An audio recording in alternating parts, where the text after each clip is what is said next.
Hello and welcome to another episode of Autogefuehl, today with me AJ and Jonas. On today's episode, we're going to be taking a closer look at the all-new BMW M3 in the competition version.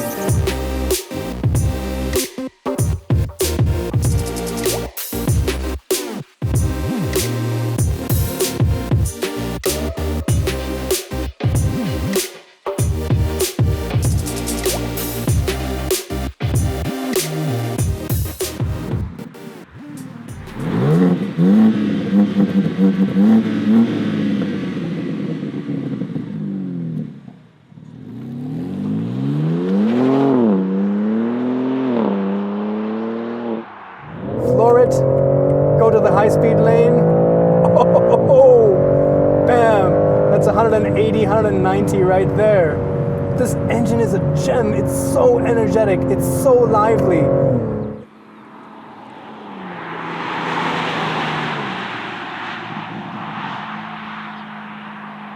Let's address the elephant in the room, shall we? These big grills. Well, we saw this on the 4 Series before, but now even the M3 gets these large kidney grills. I don't think it's apt to call them kidney anymore. They're more like lungs. But I actually like this now. It's grown on me. I know there's a lot of debate regarding this, but especially here in the M3 with these really aggressive bumpers, a lot of aerodynamic channels, this does also not have that frame around the outside, and because of that black color it looks really menacing, especially with these hood scoops, or rather these indentations. It looks really muscular. It's almost, it's very Atari, very anime, very futuristic. What do you guys think of the front design? Of course, you get the optional laser lights over here, very sleek, and overall there's no way to ignore this car if you ever see it on the road. Let's take a look at the side profile. Of course, the first thing you'll notice are these really gorgeous wheels. As is the case with previous generations, the front are narrower and they're 19 inches. The rear are 20-inch wheels and they have a wider section as well. More aerodynamic channels, like for example from the front bumper, the splitter, it creates an air curtain around the side of the wheels. There's also air channeling under the chassis to suck the car closer to the ground. M competition badging on the left-hand side here. Carbon fiber outside rear view mirror cap. The optional carbon pack. Black skirts for the sides. And a very sharp crease here for the design line. One running through the top over the door handles, and another crease coming down this way. Very aggressive, very athletic, really nice sloping roof line, and carbon fiber roof as standard. Both the M3 and the M4 are pretty much the same platform, so the wheelbase is the same. The M4 is a little bit lower in terms of height, but yeah, the sedan version is the M3, so the back is quite different than the coupe, and of course you get additional doors. And of course, my favorite part of the M3 are these flared wheel arches. Just gives the car a great stance on the road. On the boot lid, we have a carbon fiber spoiler, very subtle, but of course, since it's in carbon fiber, it does stand out. M3 competition badging over here. The tail lamps are also really nice, very sleek, LED. In the M3, they curve upwards, as you can see, but in the M4, there's a little bit of a dip as it then curves around the side and then rises. Further down, a gorgeous carbon fiber rear diffuser and, of course, twin exhaust pipes, so quad pipes, 2 ports on each side. In fact, the M3 and the M4 are pretty much the same platform, so they have the same suspension. They come as standard with the same 6-piston brakes, sports suspension, and these sports exhausts are standard, and they sound fantastic.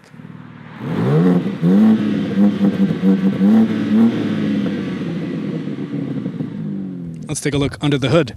And this is one of my favorite engines of all time. This is the S58. But of course, for this new generation of the M3, it's been revised. It's been improved even more. For example, with a lighter crankshaft and such.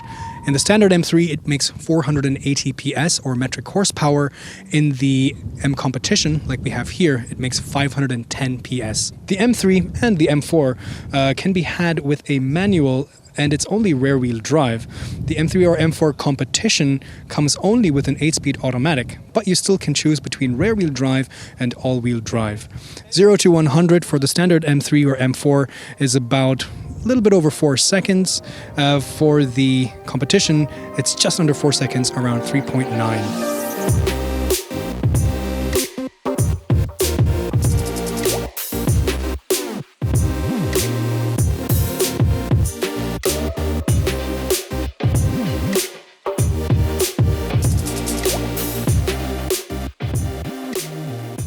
All right, let's take a look inside the M3. Very bright orange color, very orange soda. But you know what? This car comes in really flashy colors for the exterior, so why not have flashy colors for the interior? Make everything an occasion, because it's an M3 for crying out loud. But as usual, everything has a nice tightness, a nice tautness and rigidity to the build quality. So plush materials over here, all around. Very nice solid door handles and switches as well. Door pockets, although they're not quite as large. Down there you see the M3 competition badging. Now these are the standard sports seats that come with the M3 or M4. So these are the standard sports seats. You can optionally get a bucket seat, but unfortunately they are all full leather here. There's a little bit of Alcantara on the side, but the main material here where you're in contact is leather.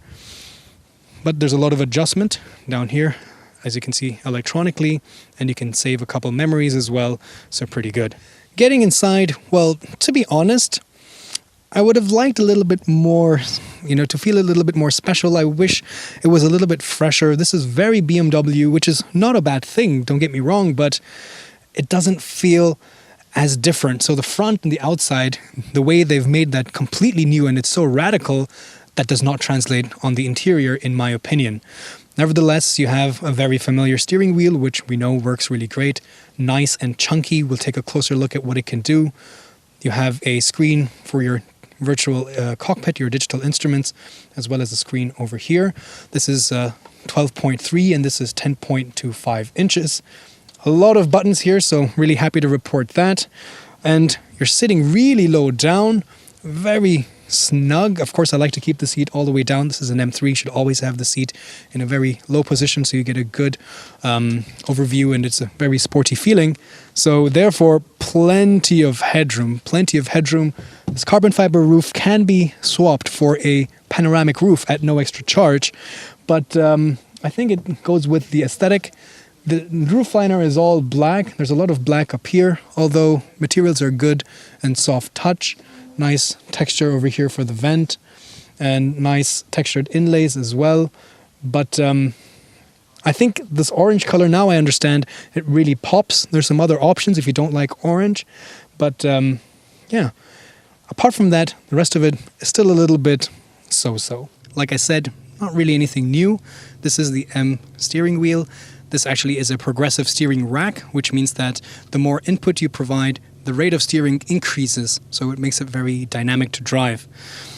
Heated steering wheel button over here.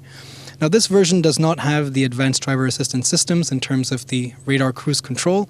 There's a standard cruise control here, which you can control with this button over here.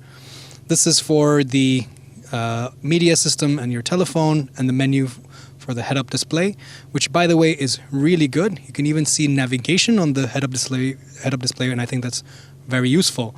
But the talking points are 4 little tabs. One is the M1 over here, which is you can set what this function, what this button will do, but basically you can choose the different parameters for the engine, the suspension, the steering, and the braking to Sport, Sport Plus, or Comfort, and you can set up your own M1 and M2.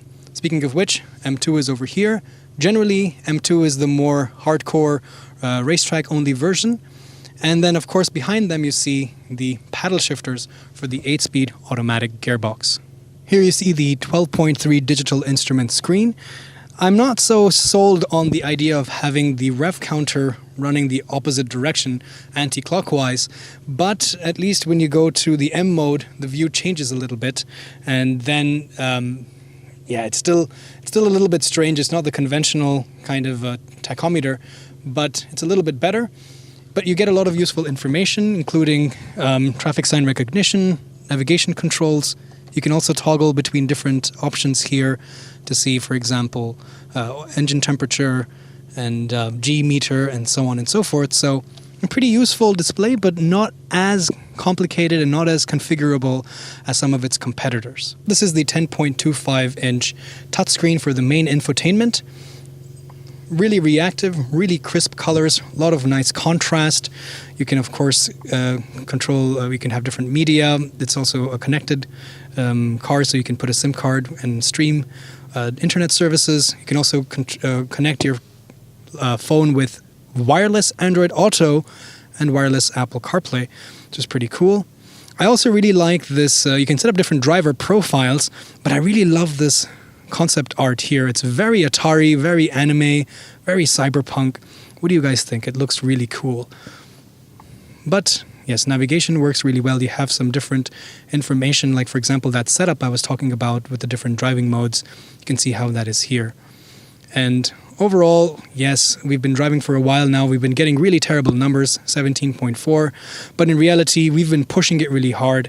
I can assume you can expect numbers around 10 or 11 if you're going to be driving on the highway.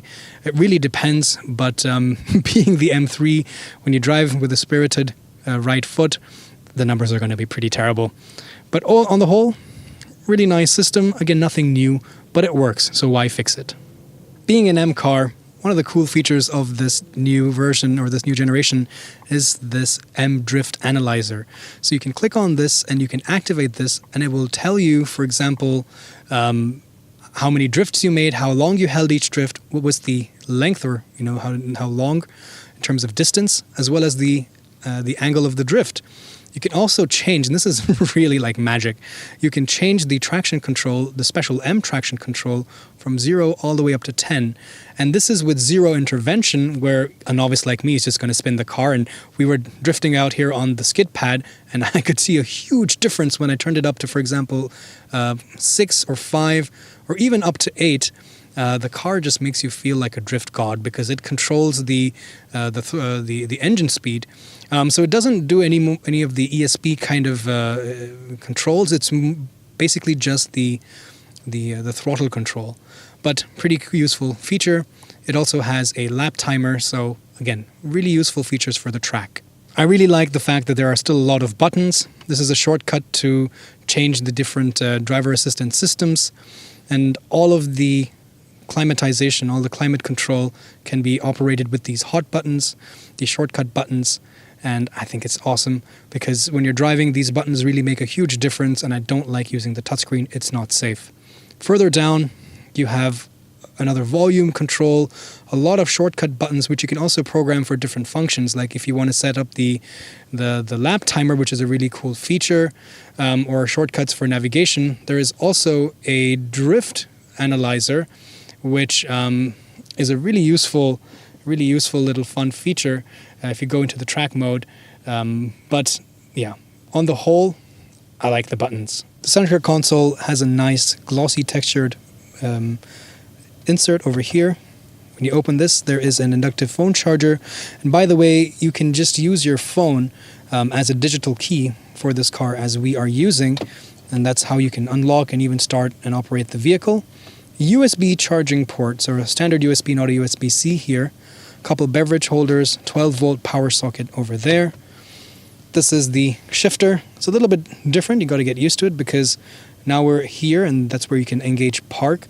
Then you can go left for neutral and up for reverse, and then you flick it right to go into drive.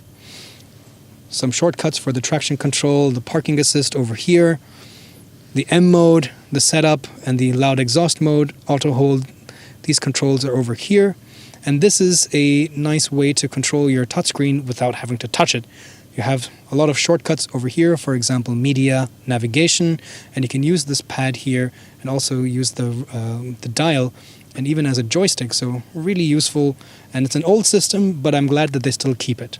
A nice long padded center armrest, which opens up to reveal another cubby hole and a USB-C port. All right, let's take a look in the back seat.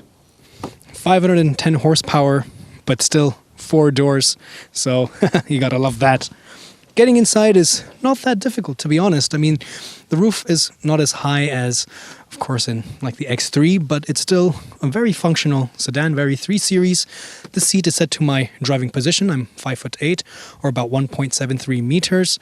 I have enough leg room to just about slide my feet under the front seat, although they're touching.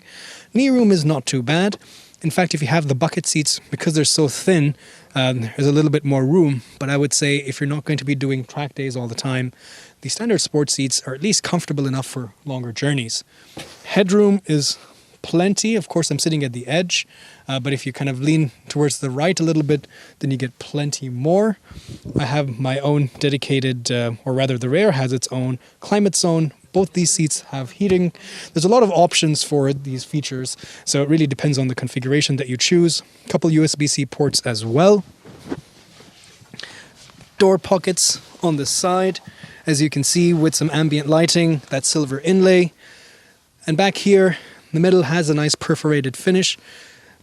Pretty good bolstering on the side here as well to keep the occupants in place, as they should be if you're going to be driving spiritedly on a racetrack. Isofix points for the outside 2 seats only, and a ski hatch, but no center armrest. But at least there is a third seat here in the middle. Let's take a look in the trunk. So in the M3, you get 480 liters. In the M4, you get 440. So not much of a difference. An automatic tailgate, which I think is not that necessary, but hey, that's just my opinion. It's very rectangular over here, so it means you can load items easily. The wheel arches don't impede too much, and where they do, you have been given a nice little cubby with a net to secure some smaller items.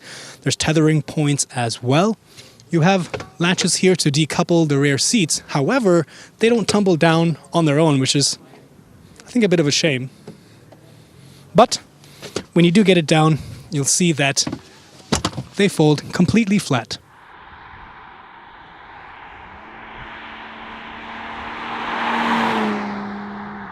All right, we're here in the Autobahn with the M3 competition. Let's put our foot down because it's unrestricted. We're going to push the M1 button, floor it, go to the high-speed lane. Oh, bam! That's 180, 190 right there. This engine is a gem. It's so energetic. It's so lively. This is not the X-Drive, the four-wheel drive. It's just rear-wheel drive. But that M-Active differential just grips and goes. There's so much traction. Oh, and this engine is so reactive. There is no turbo lag. That's just a rumor these days, especially here in BMW M performance cars.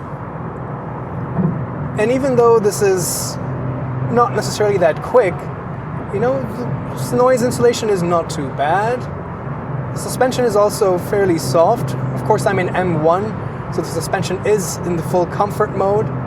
And this is actually kind of good for high speed because it doesn't feel very jiggly. It's a little bit more composed because of that compliance. The engine sounds great on the inside. So definitely, true to its predecessors, the 6th gen is also an Autobahn missile.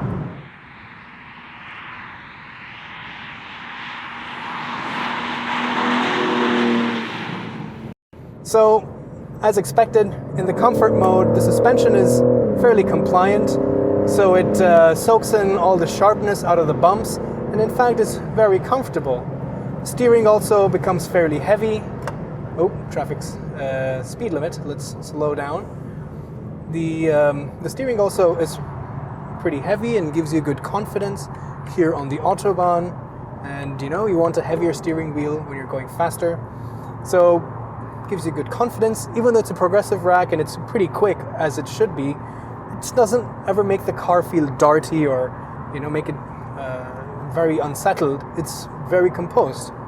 You also have different driver assistance systems. At the moment, the version I have here does not have some of the advanced systems, so I have standard cruise control, and it works as it should. There's nothing special about this. It also has the traffic sign recognition, so when it sees the speed limit, for example, changing, it can either let you choose that manually, or it can set the speed on its own automatically. It has a lane departure warning system, so it's just a warning, it's a safety net, so it means that if you do go to the edge, it will either vibrate or you can turn on the steering intervention for it to actually pull you back in lane. But the seats are also fairly comfortable. They're, of course, a little bit more stiffer, but BMW seats on the whole, I always find them to be on the slightly stiffer side. It's not a bad thing, but here, these are the standard seats, so these are not the optional bucket seats, so we still have independent head restraints and so on. But they're very supportive. I do like the contour. It gives you good lumbar support. It does hold your thighs, it holds your stomach, so it holds you in place. And of course, if you turn off the M1 mode, now the engine is fairly silent. You can also turn off the exhaust. I don't know if you would want to. The sports exhaust sounds glorious. This engine really is a gem. It's one of my favorite engines. So comfortable. Sound insulation is fairly good. This is a carbon fiber roof up here, and it might not be the quietest 3 Series out there, but it's definitely not as loud as a pure track weapon. So don't get confused by the word competition. Yes, it is a little bit more powerful, a little bit more track, in that direction of being track focused, but it really isn't, to be honest, because you do have a lot of creature comforts. There is still plenty of sound deadening and things like that. So it is still an everyday sports sedan. Anyway, that's about it for the Autobahn. It's quiet, it's comfortable, the seats are supportive, and overtakes, forget about it. Don't have to worry at all. Just put your foot down and boom, overtake as many as you want. This car is fantastic for that.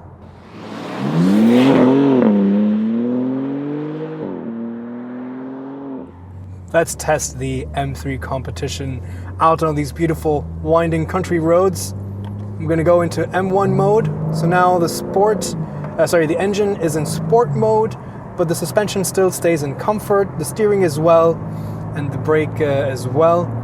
So ultimately, this is a great setting still for driving spiritedly on country roads, because you want that compliant suspension to help grip the undulations on the road.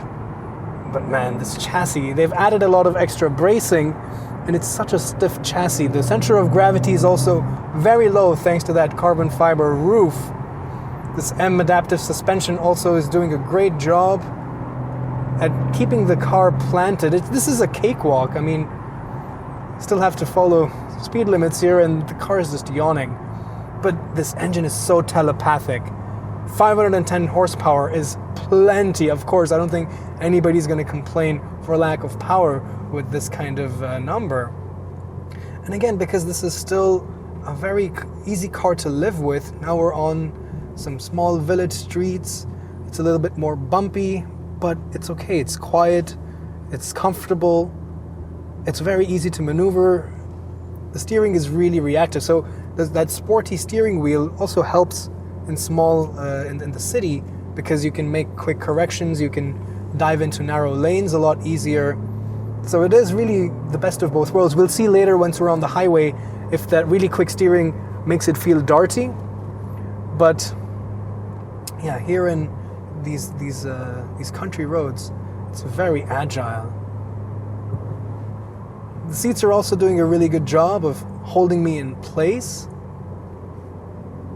Again, you can set up so many different parameters. So if you want to have just the gearbox shifting up later, so there's 3 different levels for that. If you want to set up the exhaust, the sports exhaust, to be louder or quieter, there's a separate setting for that. There's a bunch of settings for everything. So this is a little bit different. I mean, we've known this from BMWs from the past, that they have these individual buttons for everything. Brake feel is fantastic. Oh my goodness, just threading one corner with the next on this beautiful road.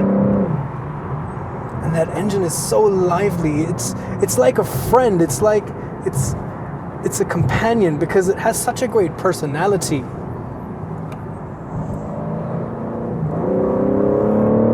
No turbo lag whatsoever. Of course, you can also take control of the transmission with these paddle shifters. to hold the gear for longer if you so desire. Put the power down linearly.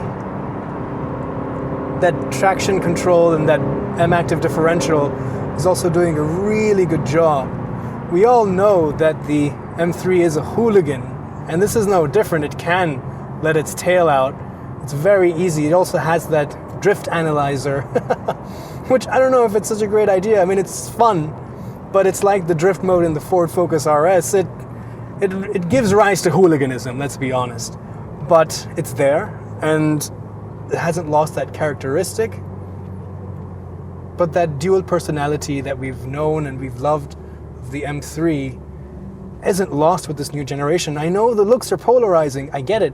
We've had a lot of discussions, but give it time. Trust me, see it in the flesh, and it will really charm you. I think it's charmed me anyway.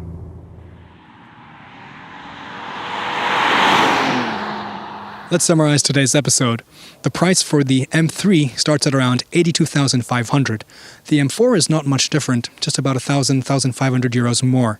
But, of course, there's a lot of options that you can add, and of course, if you get the M competition version, the M4 competition or the M3 competition, you're looking at numbers easily around 100,000 euros. So for that price, are you still getting that muscle car, that beast, the M3 that we've always known and loved?